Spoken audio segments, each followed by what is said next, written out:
Longsor diakibatkan curah hujan tinggi selama 2 hari terakhir. Longsor di Dusun Jemblung, Karangkobar hanya menyisakan satu rumah yang masih utuh berdiri. Ya, dan seperti inilah kondisi bukit yang longsor pada Sabtu yang Halo semua, setelah melihat video cuplikan tadi, kalian tahu nggak sih apa itu tanah longsor? Dan apa upaya mitigasi yang dapat kita lakukan untuk meminimalisasi dampak dari tanah longsor tersebut?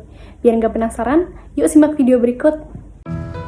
Tanah longsor merupakan salah satu jenis gerakan massa tanah atau batuan ataupun percampuran keduanya menuruni atau keluar lereng akibat terganggunya kestabilan tanah atau batuan penyusun.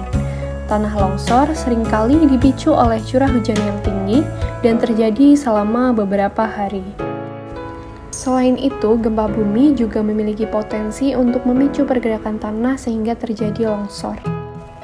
Tanah longsor dapat menyebabkan penurunan kualitas air sungai akibat pelepasan kontaminan di dalamnya.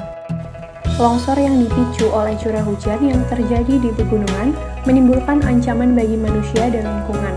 Perkiraan terbaru menunjukkan bahwa tanah longsor terjadi di sekitar 17,1% daratan dan sekitar 8,2% populasi global tinggal di daerah rawan longsor, di mana orang, properti, dan lingkungan rentan terhadap resiko tanah longsor. Mengingat perubahan iklim dan lingkungan, resiko tanah longsor bagi penduduk diperkirakan akan meningkat dan khususnya resiko yang ditimbulkan oleh tanah longsor yang bergerak cepat disebabkan oleh curah hujan.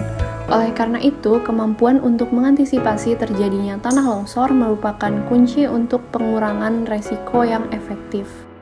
Mitigasi adalah serangkaian upaya untuk mengurangi resiko bencana, baik melalui pembangunan fisik maupun penyadaran dan peningkatan kemampuan menghadapi ancaman bencana.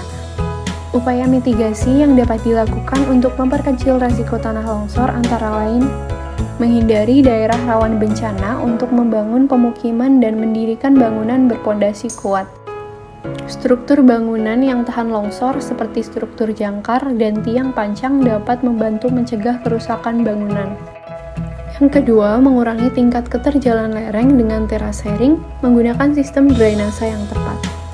Yang ketiga, menghindari penggundulan hutan. Penggundulan hutan dapat meningkatkan resiko tanah longsor dengan membuat tanah tidak stabil. Untuk itu, penghijauan perlu dilakukan dengan penanaman tanaman berakar dalam. Kemudian, ketahui tanda-tanda akan terjadi tanah longsor. Mengetahui tanda-tanda akan terjadinya tanah longsor seperti hujan lebat yang terus-menerus, rembesan, retakan, dan air sungai yang keruh dapat membantu mempersiapkan kemungkinan terjadinya tanah longsor. Upaya terakhir yang dapat kita lakukan adalah melakukan stabilisasi tanah. Teknik stabilisasi tanah seperti menambahkan semen atau bahan lain ke dalam tanah dapat membantu mencegah tanah longsor.